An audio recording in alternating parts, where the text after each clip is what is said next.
The story begins with a text message exchange on their phones. Miyuki sends a message to Iji apologizing. She says that something came up with her club activities and that she can't make it to their date. Iji replies that he understands and that it's okay, telling her not to worry and wishing her good luck with her practice. The scene then shifts to a young man named Aono Iji. He is sitting alone on a train.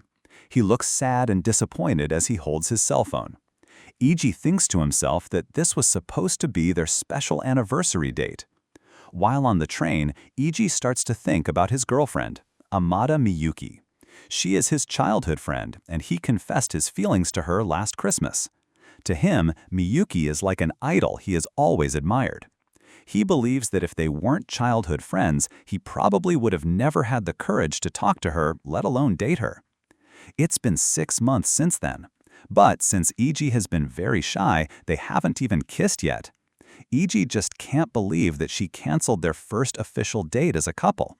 He put a lot of effort into today's date. Iji finds himself on a bustling street, surrounded by other people. He stops and looks up at a building, thinking to himself. He realizes that this is the movie theater where he was supposed to go with Miyuki. His mind starts to wander, and he imagines himself inside the dark movie theater sitting next to Miyuki. Suddenly, he snaps back to reality, blushing and getting flustered. He wonders why he's daydreaming about such things. Suddenly, Iji stops, a confused expression on his face. He looks to the side and sees a couple kissing near a doorway. He thinks to himself to wait a second. Looking around, he notices that he's in an area filled with other couples. He realizes he's in the Love Hotel district. Iji's face turns completely red, filled with shock and embarrassment. Iji's mind continues to wander. He imagines himself in a hotel room with Miyuki. In his daydream, Miyuki nervously pulls at her clothes. With an embarrassed look, she sits on the edge of the bed, looking hesitant. Iji snaps back to reality, feeling like an idiot for his thoughts. He decides it's probably best to just go home. But just as he turns around, he sees his girlfriend, Miyuki, with another guy. Miyuki is smiling happily, clinging to his arm. Iji is left completely paralyzed. He can barely say her name, questioning if it's really Miyuki. Miyuki finally notices Iji, and her face fills with pure shock. She stammers his name. Miyuki then asks Iji why he is there. Suddenly, overcome with rage and pain, Iji lunges forward and forcefully grabs Miyuki's arm. Miyuki cries out, saying that he's hurting her. He starts to stammer an apology. Without hesitation, the blonde guy lands a powerful punch right in Iji's face. The force of the blow throws Iji backward, knocking him to the ground. The blonde guy angrily confronts him, asking what the hell he thinks he's doing to his girl. Iji then retorts, asking what he's talking about, and states that she's the one who cheated. With a cruel smirk, the blonde guy asks Iji if he's some kind of stalker. He then tells Miyuki to say something to Iji too. The guy continues to taunt him, telling Iji that Miyuki is only dating him because they're childhood friends. He reveals that Miyuki finds Iji boring and that his sweaty hands are gross. Heartbroken, Iji looks at Miyuki, but the guy delivers the final blow. He says that Miyuki always says that kind of stuff when they're in bed together. Iji's face fills with pure horror and despair. Iji is frozen, trying to process what he just heard. He clutches his chest, in total shock. The blonde guy turns to Miyuki and asks her what the problem is. He sarcastically says that if she likes Iji so much, he doesn't mind ending things right then and there. With an angry look, the blonde guy gives her an ultimatum. He demands that she choose. Either break up with him or break up with Iji.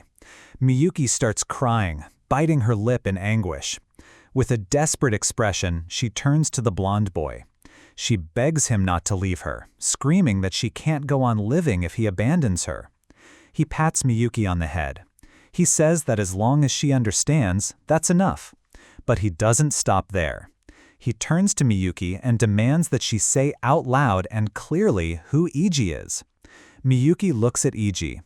With her face shadowed, Miyuki begins to speak. She says Iji was her childhood friend, but now she describes him as clingy and possessive, like a stalker. With a disturbing smile, she continues her cruel lie. She calls him a horrible and abusive boyfriend. Iji looks at her, his eyes wide in pure horror. He can barely stammer her name.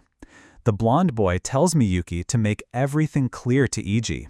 He calls Iji a delusional stalker. Miyuki, standing next to the other boy, turns to Iji. She apologizes and says she can't be with him anymore. Then she adds one final painful order. She tells him not to speak to her at school either. Iji stands there, completely broken and empty. From that day on, his once happy daily life began to fall apart. The scene shifts to a restaurant called Aono Kitchen. Iji walks in with a gloomy face. A young man wearing a bandana and a woman are working at the counter. The young man greets him cheerfully, welcoming him. The woman smiles and comments that he came home early. The young man asks if he skipped lunch and offers to make him something to eat. Iji replies curtly that he's fine and thanks them. After that day, Iji was in shock and ended up lying in bed. All he could do was wait for time to pass, feeling lost and powerless. The woman from the kitchen appears at his bedroom door. She asks if he's not going to eat. He confirms he is. This scene repeats itself over and over. Iji kept having the same horrible nightmares. Iji's nightmare continues, showing a dark and frightening sky. He sees a scene of Miyuki being hugged by her senpai. In another scene, Miyuki is in senpai's arms. She says that Iji is disgusting, that he misunderstood their childhood friendship and became possessive.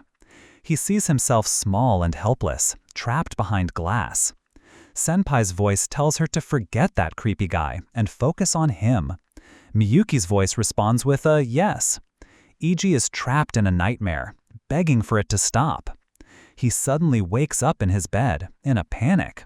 He sits up, terrified. He had become so afraid that he was scared even to fall asleep. At school, things are also difficult. A friend of Iji puts his arm around him in a friendly way. He cheerfully asks Iji if there's anything new with Amada-san. Iji looks awkward and forces a laugh, not knowing what to say. Iji sees Miyuki and her friend. He's watching Miyuki, who has her back to him. Miyuki turns and sees Iji, seeming surprised as she says his name. Her friend tells Iji not to get involved with Miyuki anymore. At the same time, she calls Iji a disgusting abuser. The friend then tells Miyuki to leave with her and pulls her by the arm. With an angry and protective look, the friend threatens Iji. She warns him that if he keeps stalking Miyuki, she won't let him get away with it. As they walk away, she says Miyuki has to properly ignore stalkers like him. Iji watches with a gloomy and defeated look. The scene shifts again, returning to his family's restaurant, Aono Kitchen. Later, in his room, Iji sits on the bed, grabbing his phone abruptly. Iji looks at his phone with a horrified expression. He sees an email from an unknown account. The message is simple and brutal. It tells him to die and calls him disgusting.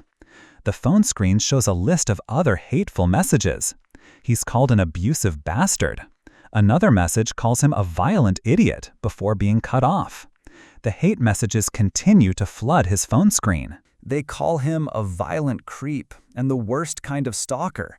The insults echo in his mind, calling him a traitor and telling him to die. With his face twisted in horror, Iji can't understand what's happening. He desperately thinks that he did nothing to deserve this. He gets out of bed in a burst of agitation and anguish. The flood of messages continues, telling him never to return to school again. They call him a disgrace and scum, demanding that he give up. The next day, at school, Iji walks down the hallway. He hesitates in front of his classroom door, his hand trembling. He tells himself that it's okay and to act like it's just a normal day. As soon as he enters the classroom, all the students turn and look at him, creating a tense silence.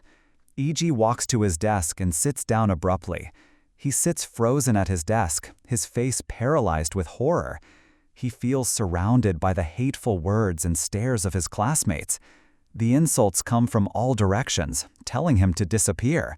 They call him disgusting and annoying. Others say he's the worst and a piece of trash. He thinks to himself that he did nothing to deserve this. Suddenly, Miyuki's friend slams her hand on his desk. She yells at him to shut up, calling him a criminal. She angrily says there's no way Miyuki would lie. Iji is shocked. She adds that even Kondo-senpai from the soccer club said he saw everything. He realizes the harsh reality of the situation. 2 school celebrities against a criminal like him. With a look of conviction, she declares that anyone would know who to believe. Iji lowers his head, completely defeated. He thinks to himself that he doesn't want to hear anything anymore. Iji lays his head on his desk. In despair, he wonders why it all had to end up like this. While the other students enjoy themselves in the classroom, laughing and joking, Iji sits alone on a bench outside, eating his lunch. Iji looks at his phone when a notification pops up. The message says that today's club meeting was suddenly canceled, so there's no need to attend. Iji thinks that there's no one left in class he can trust.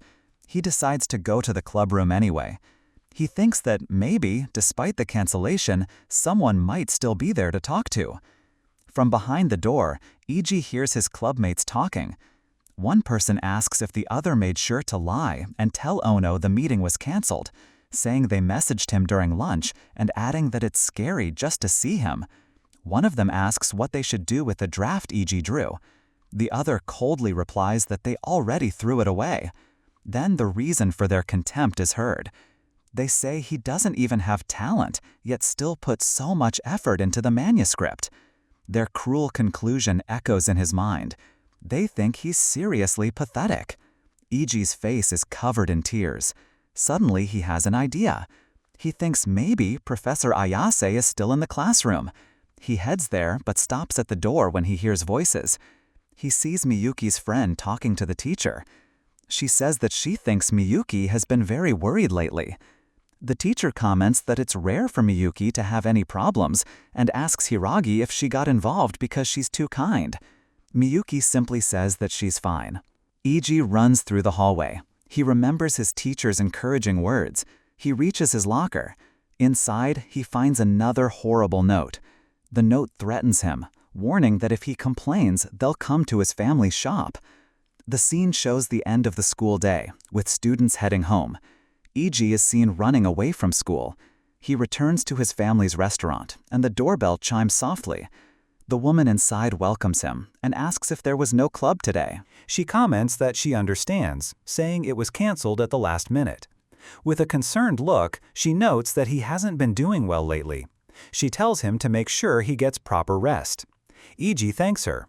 Iji's mother tells him that even if he and his brother are tired, the children don't need to worry about their parents.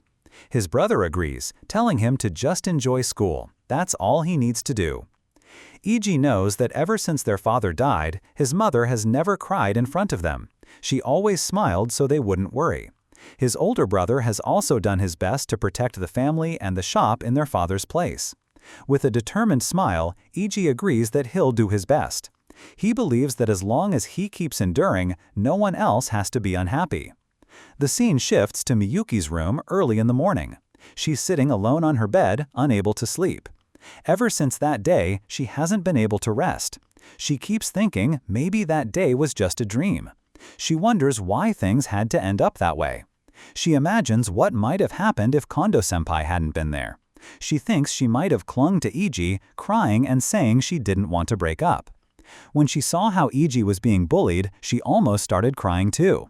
But she tells herself she can't cry. She believes she's the one who has no right to cry. Her friends misunderstood the situation, thinking it was just inexperience, and introduced her to Kondo-senpai. Miyuki remembers that she tried to decline. But Kondo-senpai was the ace of the soccer team, athletic and smart.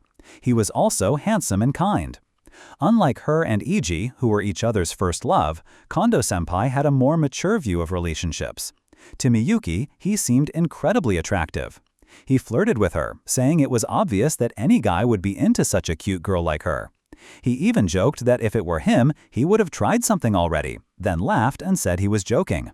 Always attentive, he asked if she wanted another drink and offered to get it for her. With a serious look, he told her she was very attractive, and maybe Iji was just intimidated by that. The flashback scene continues with the city in the background. Kondo-senpai pulls Miyuki close and kisses her passionately. Miyuki thinks about everything she should have given to Iji. She realizes it didn't take long for Kondo-senpai to take it all away. The scene continues in a bedroom. With a confident smile, Kondo-senpai tells her it's fine. He says that if someone doesn't try anything with a girlfriend as attractive as Miyuki, it's that person's fault. He keeps up the manipulation, insisting that she isn't to blame. He tells her it was Iji who failed as a man. Miyuki thinks to herself that she must have been the perfect target for him. She admits that a part of her felt okay with the guilt. Once she became completely dependent, she felt there was no turning back. He suggests they go out on the 30th, since the club meeting was cancelled. Miyuki hesitantly tries to explain that that day is Iji's birthday. Kondo-senpai reacts with disdain, looking at his phone. He says it doesn't matter and that he'll just invite another girl. Completely shocked, Miyuki can barely react. Kondo-senpai then turns the situation against her. He accuses her of always putting Iji first, making her feel guilty. He says he's tired of chasing her and that they should break up. With a panicked expression, Miyuki begs him to wait and asks what he's talking about. He ends it by saying that this way they can both be happier. She had thought Iji would forgive her. She was relying on his kindness. And so she chose the senpai. She had always thought she would marry Iji. He was the person she had spent over 10 years with, her destined one. She felt like she needed to confess everything to everyone, but the woman inside her whispered otherwise. She knows she was the one who lied and betrayed, but she's terrified of losing everything.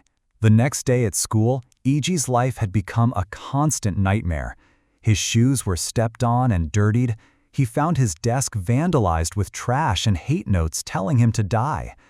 As he walked down the hallway, he heard his classmates talking about him. A group of boys commented that he was the violent and disgusting type, saying they felt sorry for poor Amada-san. 2 girls were also talking about him. One said Kondo-senpai was so cool for getting rid of him, and the other said she didn't even want to speak to Iji anymore. Iji walked into a classroom and looked at the blackboard. To his horror, it was covered in cruel words and photos of him. There were pictures of Iji and even a picture of his family's restaurant.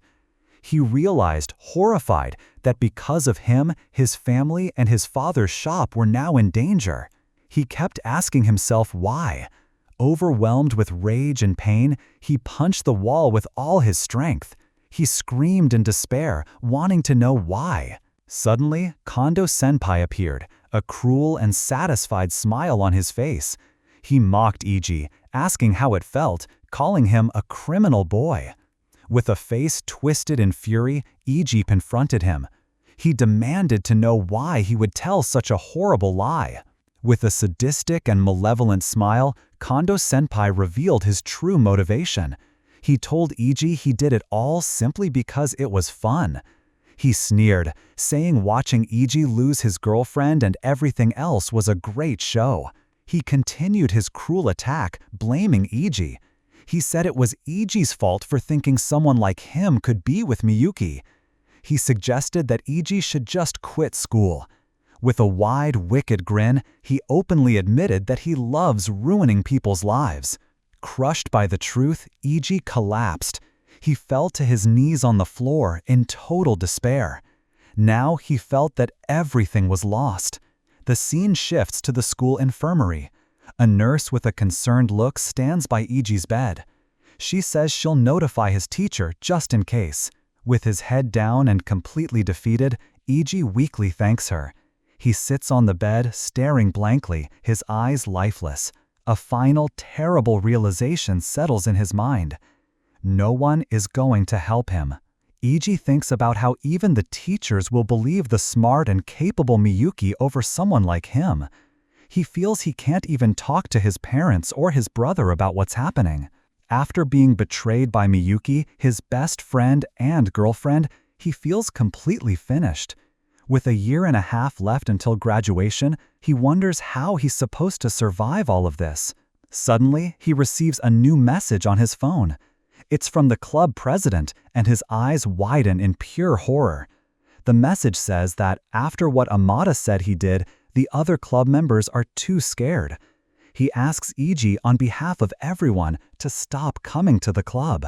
Tears stream down Iji's face as he reads the final message telling him to stop going to the club.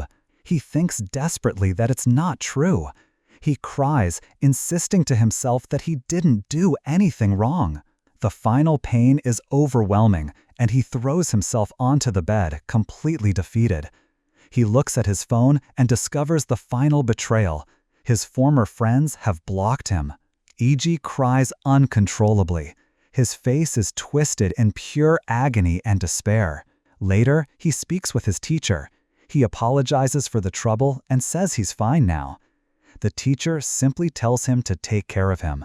Iji sits alone, trying to move forward. He decides that for now, he'll just get used to the situation. He hopes his heart will grow numb to people's cruelty. The scene shows him sitting at the top of a staircase, completely defeated. He believes that if he just endures, the cruel words will keep echoing in his mind. As Iji sits alone, his mind is flooded with insults. He sits at the top of the stairs, staring at the door that leads to the rooftop. A terrible thought begins to form in his mind. He reaches out for the doorknob. He wonders if jumping from the rooftop now would make everything easier. Iji climbs up to the rooftop, his dark silhouette outlined against the bright sky. At that moment, a girl appears on the rooftop. Iji looks up, his face blank and hopeless. It was then that he met her. A girl with blonde hair and green eyes stood before him on the school rooftop. The girl who would change his fate. The second chapter begins on the school rooftop. AG is standing there, his expression empty and defeated. The girl looks directly at him and asks who he is. AG introduces himself, saying he is Aono AG, a second-year student. He makes up an excuse, explaining that he was skipping class and wandering around the school. He says he ended up there by chance. He thinks to himself that he can't tell the truth, that he came there to jump off the roof. She recognizes him and calls him Aono Senpai. Eiji realizes who the girl is. Her name is Ichijo. He remembers that she's the prodigy student who ranked first in last year's entrance exams. With her gentle personality and charming beauty, she quickly became the school's celebrity right after enrolling. He heard that several boys from different classes have already confessed to Ichijo. Ichijo seems irritated by Eiji's presence, wondering why he had to show up now of all times. Eiji tries to explain that he just wants a place to hide until lunch break is over. He mentions the awful rumors about him and politely asks her to let him stay alone. Her response is a firm no. She angrily declares that the place is hers and that she won't give it up. Eiji asks if she's sure, reminding her of the rumors about him. Ichijo confirms that yes, she's aware of them. Even so, with an angry expression, she insists that her answer is still no. Eiji is completely shocked by her attitude. She sighs, looking irritated, and says that, as she already mentioned, she knows about the rumors. They're just that, rumors, and that she hasn't seen any of those things with her own eyes. She continues, remarking that in the end, love is almost like a disease. She asks why people believe a one-sided story told by only one person. She says that nowadays people believe only what they want when they want. She finishes by stating that it's disgusting to point fingers at someone without knowing whether it's true or not. Eiji looks down with a glimmer of hope. He hesitantly asks her if that means she believes him. Ichijo replies firmly. She says it's not a matter of believing or not. With her arms crossed, she declares with conviction that judging him based on one-sided biased gossip is just too wrong. Her words hit Eiji hard. His eyes widen in pure shock and surprise. With tears in his eyes and a look of pure relief, Eiji simply says, "Thank you." Completely taken aback, Ichijo's eyes widen. With an irritated look, she asks Eiji why he's thanking her, especially her. He laughs a little and tells Ichijo that if she doesn't understand, that's fine. The scene shows the two of them alone on the school rooftop. Suddenly, heavy rain starts pouring down on them. Eiji suggests they go inside so they don't catch a cold. Ichijo, however, sharply tells him to leave her alone. With her face wet, she looks even more irritated. She yells at AG, furious. She asks if he still doesn't get it. With a frustrated expression, she shouts, wanting to know why she's there alone. AG, completely confused by her behavior, asks what the reason is. Ichijo tells him that he doesn't need to worry. She goes on to say that it doesn't matter if she catches a cold from the rain. With a desolate voice, she explains the reason. She says that for her, tomorrow simply doesn't exist. He is left completely paralyzed. AG, panicking, follows him, asking her to wait. With her face soaked and full of anguish, Ichijo turns to him. She screams at him to leave her alone. She angrily asks which part of her wanting to die he doesn't understand. In a desperate move, AG rushes forward and grabs her wrist tightly. He yells at the top of his lungs for her to stop. As the rain pours down, Ichijo struggles to break free, her face filled with panic. With a determined expression, AG shouts, "That's enough." Suddenly, Ichijo slips on the wet floor, losing her balance. She screams in surprise as she begins to fall.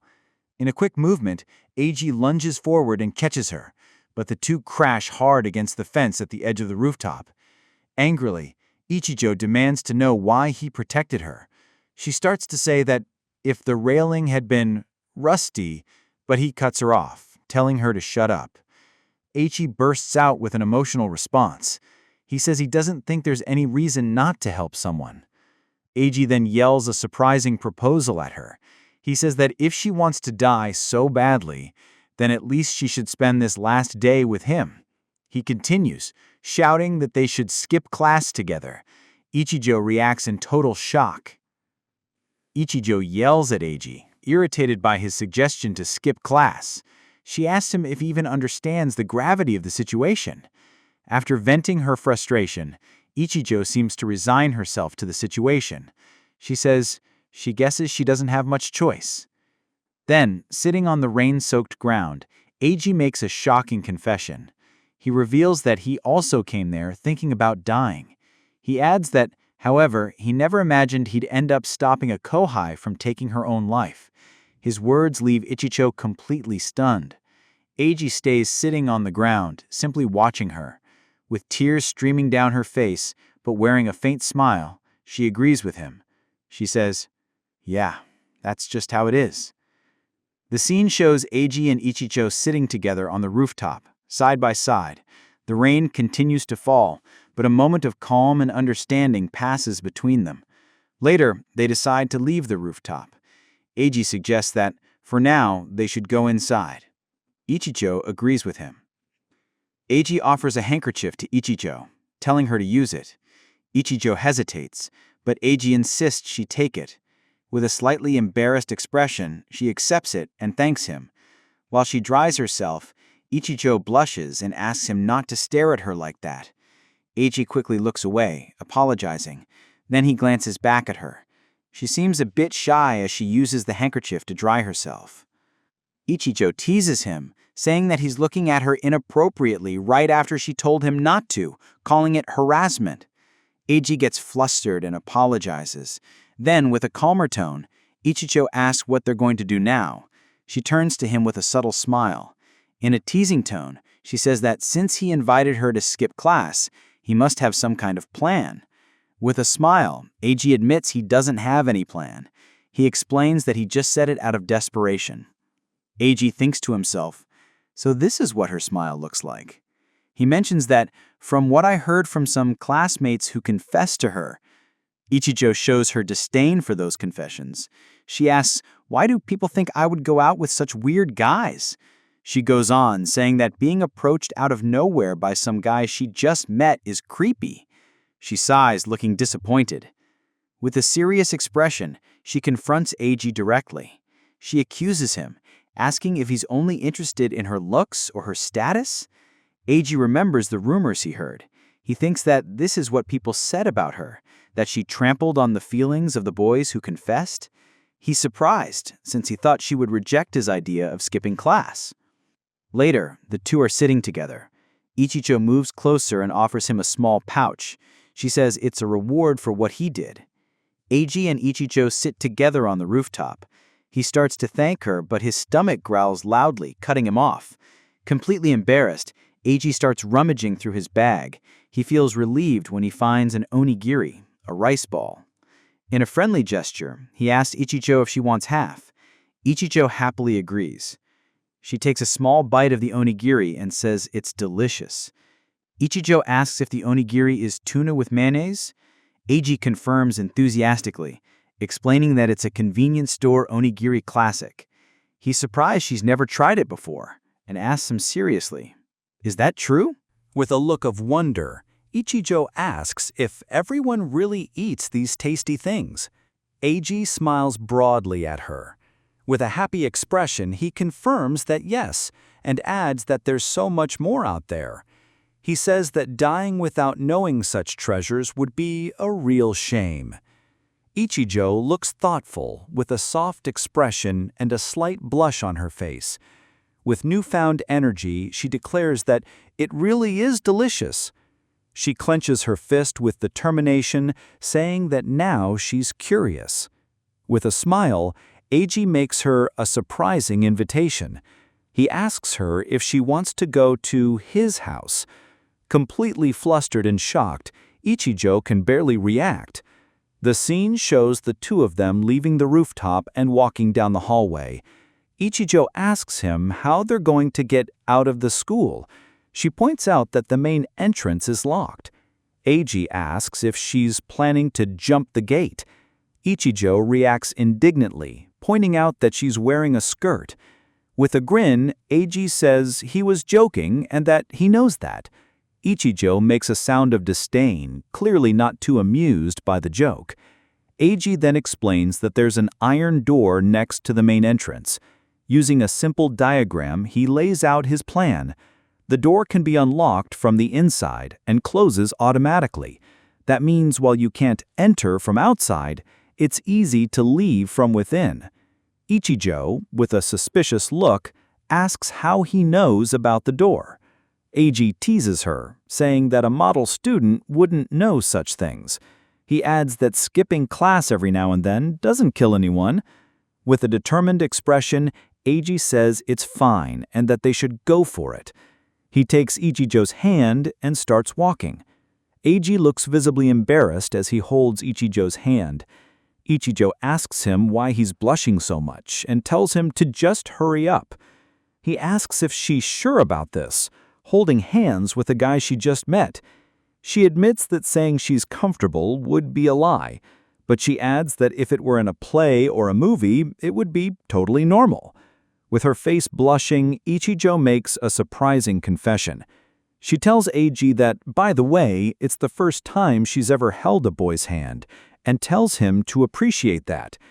Completely flustered by her confession, Eiji can't barely keep it together. With new determination, she pulls him by the hand and says, "Let's do this." Eiji thinks to himself that now he's really going to turn into a tomato. As they run away from the school hand in hand, a voice calls out in the distance. The voice asks, "What the two of you are doing?" But they keep running, never looking back. It's as if they're leaving the past behind and looking toward the future. The girl, with her face hidden by the shadow of her hair, questioned herself in silence. Why was she trying to skip class with someone she had just met? She remembered how many times she had heard those same words during confessions. "I will protect you." But those phrases only awakened a deep trauma inside her. She didn't want to hear them anymore. She recalled all those boys who had tried to win her over by promising protection. But it was exactly because of that she always felt suffocated. However, Aono Senpai was different. He never used those words she hated so much. He was such a kind boy that it even worried her. She thought that maybe, if she stayed by his side, she could escape from the hell she lived in. Then the scene shifted. A young man with light hair appeared amidst flowers and arrogance. His name was Kondo Seiji. He confidently declared that he was the center of that world. He remembered his perfect life. His father was an influential city councilman. He himself had entered a prestigious school, one of the top 3 in the prefecture.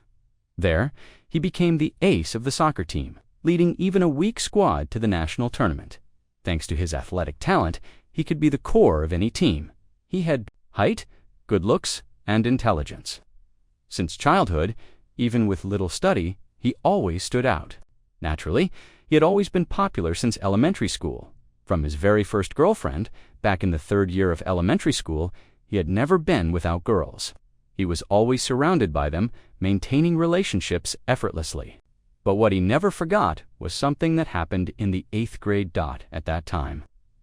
The boy considered the otaku of the class was dating the idol of the group, a pure, almost irritating relationship between childhood friends who believed they would marry in the future. Kondo watched it with disdain. As expected, the girl soon fell for him, abandoning her former boyfriend. She said that being with that otaku had been the greatest shame of her life. She called him disgusting and pathetic. Meanwhile, the otaku himself wept in despair, remembering how she had once promised to marry him. It was nothing but a cruel joke. Kondo and the others laughed, saying it was absolutely hilarious.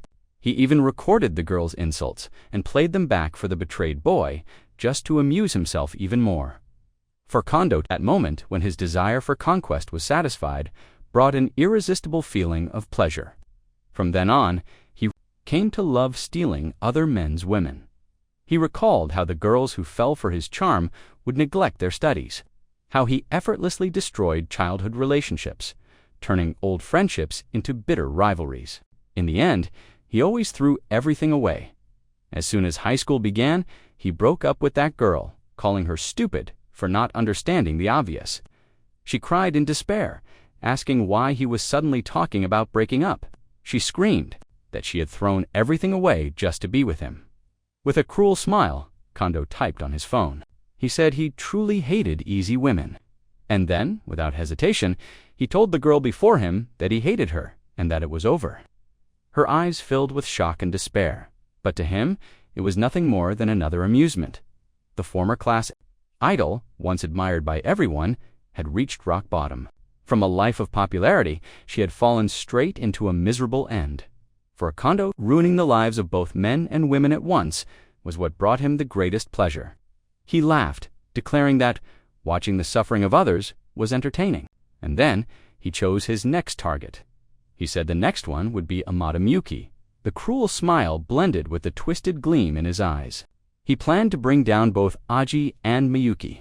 His accomplices spread messages through cell phones, starting to circulate rumors. A post appeared on social media. "Please share this.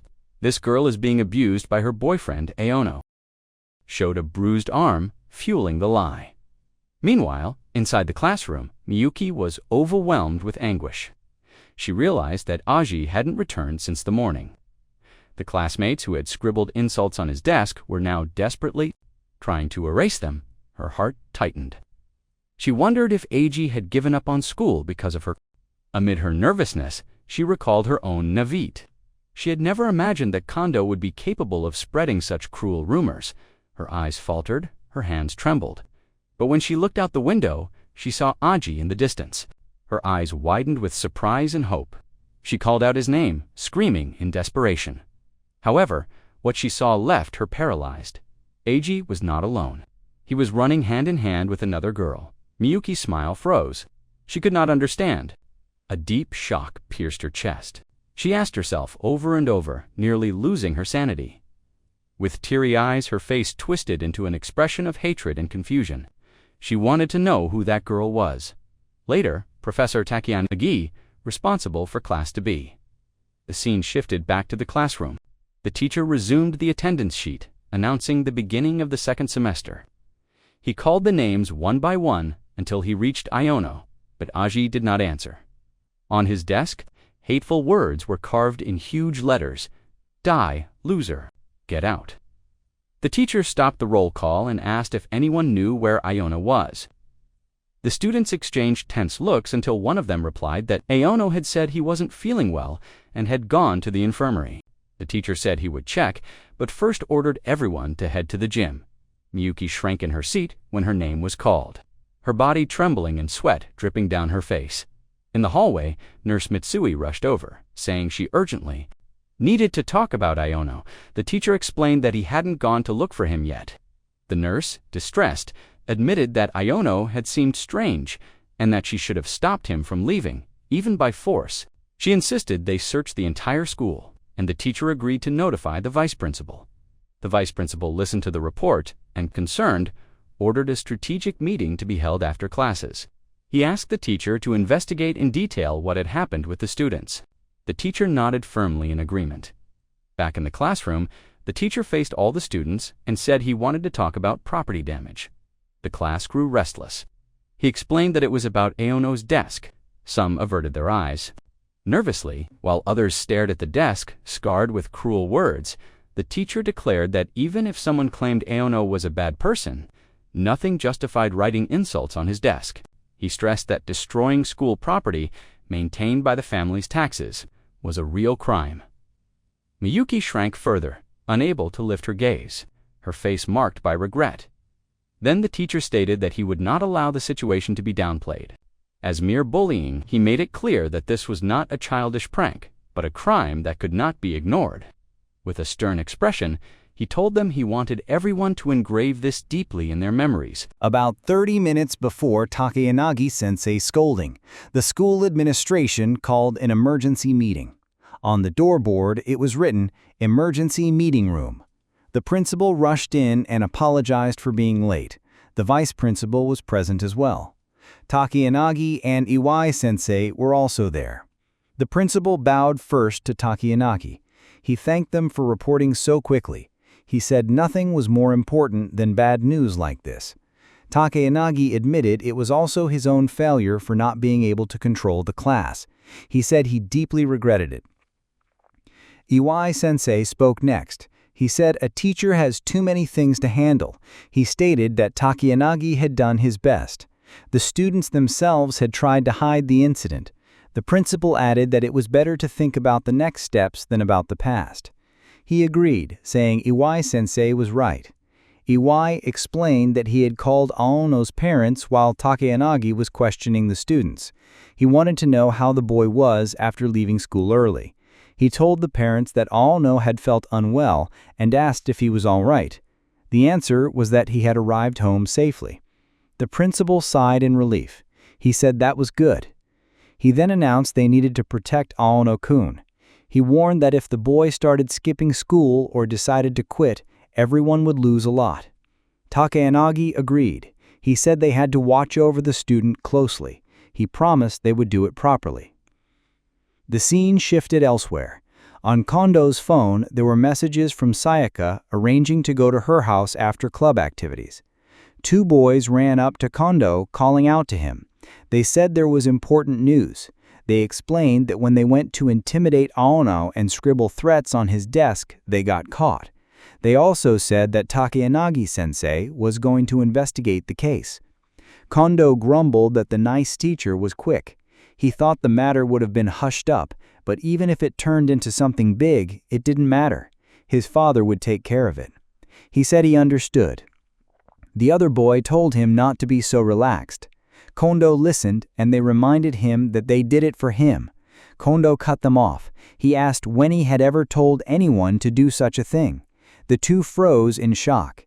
He said they only wanted to vent about their own problems. He said they acted on their own and even damaged school property.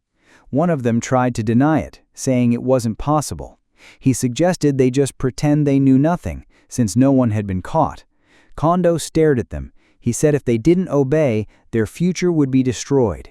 He told them it would all end. He called them idiots. He ordered them only to obey. The scene shifted back outside.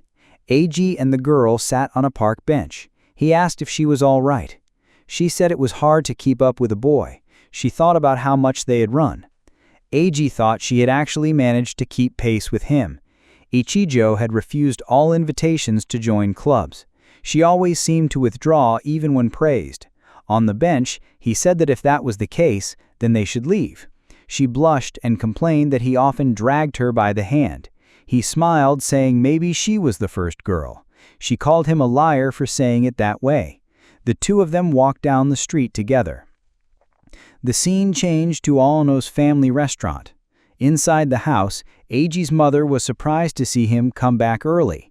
Eiji replied that he came back because he wasn't feeling well, but he had also brought a classmate with him. His mother looked on curiously and commented that she never thought he would skip school. When she saw the girl, she showed a warm smile. The narration then explained the family's past. Eiji's father had been a renowned chef who worked in 5-star hotels. He saved his salary and opened the Aono restaurant. His mother had been a customer, and the two of them fell in love.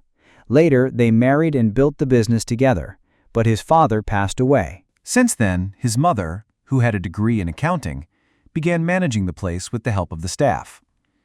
Eiji's older brother, who had studied gastronomy, inherited the kitchen and kept the restaurant running. Back in the present, their mother asked the two of them to use the restroom in the back, since business would soon get busier. She smiled, saying she would also prepare lunch for them. Eiji thanked her and invited Ichijo to come in. The girl stepped inside shyly. With a polite bow, Ichijo introduced herself. She said her name was Ichijo, a junior classmate of Iono-senpai. She explained that her senpai had always looked after her and apologized for being a bother. The mother and the brother were left speechless in surprise. They muttered that they never imagined Eiji would bring such a cute classmate home. The mother became excited, praised the girl, and told her to feel at ease. She simply laughed and told her to consider it her own home. Ichijo thanked her with a gentle smile. Inside the restroom, she looked at the menu. She asked her senpai if he had any recommendation. Eiji replied that the house's specialty was the curry rice. With sparkling eyes, she was delighted, saying it looked delicious. Meanwhile, Eiji had already placed the order. He apologized, saying the place was small. She looked around and answered that, in fact, she found it very interesting. She mentioned that in her apartment there wasn't a Japanese-style room. It was the restroom used by his mother and brother. Ayano explained that they used the space and there were many collections of culinary books. She smiled, saying it made sense that the room felt so warm and cozy. She commented that his family seemed very close. Their mother came in bringing the food. She apologized for the delay. She said it was the special lunch. Ichijo opened her eyes wide, glowing at the sight of the dish. The mother added that there was a special service. After the meal, they could choose between coffee or tea. Ichijo answered that she would have tea. The mother brightened up, asking if she really liked black tea. She confirmed, saying she loved it. The mother smiled even more, happy at the coincidence. Iono thought it made sense since he liked it too. They sat in front of the low table. The mother said she would come back later to serve the rest. She left them alone. Iono and Ichijo placed their hands together. Both gave thanks for the meal. They began to eat. She tried the first bite and smiled, saying it was delicious. While she chewed, Iono thought in silence. Not long ago, he had wanted to die. Now he was there, watching his kohai smile in front of the food. She tried the tonkotsu soup. She commented in surprise that it was also delicious. Ayano explained that it was a special recipe from his late father. It was made with vegetables and onions cooked for a long time. Even with little salt, the flavor remained strong and rich. He said he was very proud of his father. She was moved. She said his father must have been a good man. She added that you could feel the love in the recipe. Iona smiled, saying that by praising the dish, it was like praising his father. He said he was glad she had tasted it. She called him senpai and asked if she could keep on living. Memories of sleepless nights came back. She confessed she felt pressured all the time. On the rooftop, she stared at the sky in silence. She thought that at last she had made a decision. She had met someone who had risked his own safety for her. Tears came to her eyes. She said her determination was starting to weaken. Iono looked at her. He said he didn't know what had happened in her life. He confessed that maybe his words could sound harsh, but he insisted that he wanted to say them sincerely. He said he had been saved because she was there. Iono smiled honestly. He said he truly hoped Ichijo would go on living. He wished that she would keep moving forward. The words touched her deeply. She, who always tried to stay composed, couldn't hold back. Her face crumbled in tears. She cried out loud in front of him. He watched her in silence. At that moment, he thought he was finally seeing the real side of Ichijo. Not only the polite, smiling kohai, but the fragile girl who hid her pain. And so that meeting ended, with her in tears and him standing before her. The story made it clear. This was a girl named Ichijo. His mother says she will prepare a special tea for them after the meal. An elegantly decorated cup is carefully placed on the table. Thanks his brother with a radiant smile, while thinks she seems to have calmed down a bit. His mother is pleased to have chosen her favorite tea, explaining that although it has a wine-like aroma, the alcohol has already evaporated. She then suggests that adding a bit of sugar might help relax the mind. With a look of pure happiness, tastes the drink and says it's delicious. The girl comments that with such a rich aroma, she prefers not to add sugar, making his mother laugh at her answer. His mother asks what kind of tea likes, and she cheerfully replies that she also loves Darjeeling. The two become excited over their shared interest, exchanging recommendations while just watches in silence. With an emotional look, his mother says she's so happy that it feels like she's gained another daughter, but then asks them not to be friends anymore. With a blushing face and a smile full of emotion, answers yes. He offers to accompany her to the station, but the girl politely refuses as she prepares to leave. Explains with a bittersweet smile that if she enjoys herself too much, she'll only feel lonelier afterward. She looks at him and insists that she's fine, but his expression shows concern. With a gentle smile, the girl reveals that she now has a reason to stay there. Calls him, making him turn around with a confused expression. With her back to him, she asks if the two of them have become friends. Replies that of course they have, and her face fills with a shy sense of relief. With a radiant smile, says she hopes to rely on him from now on. Her determined gaze turns toward the city, now facing a new future. As she walks alone, reflects that those may have been the 2 happiest hours of her life. Her face darkens into a somber expression, the joy from before completely fading away. With a blushing yet determined look, she thinks to herself that for now, just being friends is enough. Suddenly, a driver in a suit calls out to her, addressing her as young lady and saying he has come to pick her up. The girl replies with a cold thank you, her voice devoid of any emotion. Back in his room, closes the door, the feeling of loneliness returning with force. He feels shaken, sweat running down his face as reality hits him. The boy looks at his own hand, still warm, and curses the fact that he can't stop trembling.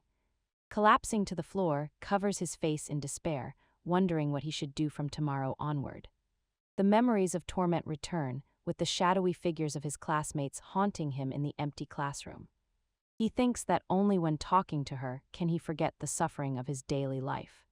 With a genuine smile, wonders whether she saved him or simply led him to a completely different place. His phone vibrates with a notification, and he immediately assumes it must be another fake account trying to harass him. To his complete shock, the message is from his friend, apologizing because his phone had broken. Recalls a happy moment from his childhood spent alongside his friend. The messages keep coming, with desperately explaining that his phone broke during a competition. His friend then asks if they can meet right away at a family restaurant they used to visit together. Sits in the darkness, thinking about how everyone had abandoned him and wondering how his friend will treat him now. But the simple fact that someone still treats him as before is enough to bring him to tears of happiness. He sends a short reply agreeing to meet him. At the restaurant, Satoshi waves and calls to sit with him. His friend urges him to hurry up and take a seat. Satoshi says he knows about the big problem has been facing, leaving shocked to realize that he already knows everything. He then bows in a sincere apology, regretting not knowing his friend was going through something so terrible. Murmurs his friend's name in shock, while Satoshi asks for forgiveness for not having been a good friend. He explains that he rarely uses social media, so he hadn't seen the strange rumors that were being spread. Satoshi adds that since they were in different classes and he was busy with a club trip, he only found out about the situation now. With a look of deep remorse, he apologizes for not being by his friend's side when he needed him the most. With his head lowered, asks if he believes in God, receiving a confused "why" from Satoshi. His friend then says with a smile that as soon as he heard the rumors, he immediately knew they were a complete lie.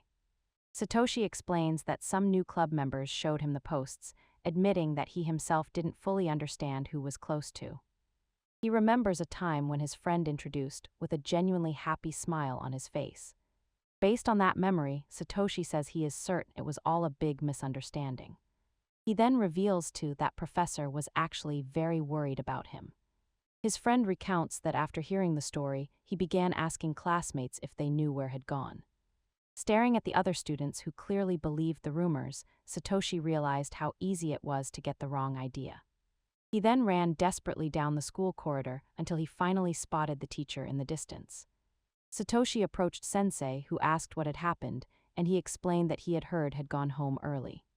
With a look of pure determination, his friend thought that if the teacher tried to cover up the case, he would have to punch him. To his surprise, the teacher begged for forgiveness and asked him to tell everything he knew about what had happened to. The teacher explains that he only learned about the matter recently, but the information is very fragmented and he's been busy. He then asks Satoshi if he's a close friend of and whether he's heard anything. The two stare at each other with serious expressions, the tension rising between teacher and student. Satoshi thinks to himself that he's very afraid of the whole situation.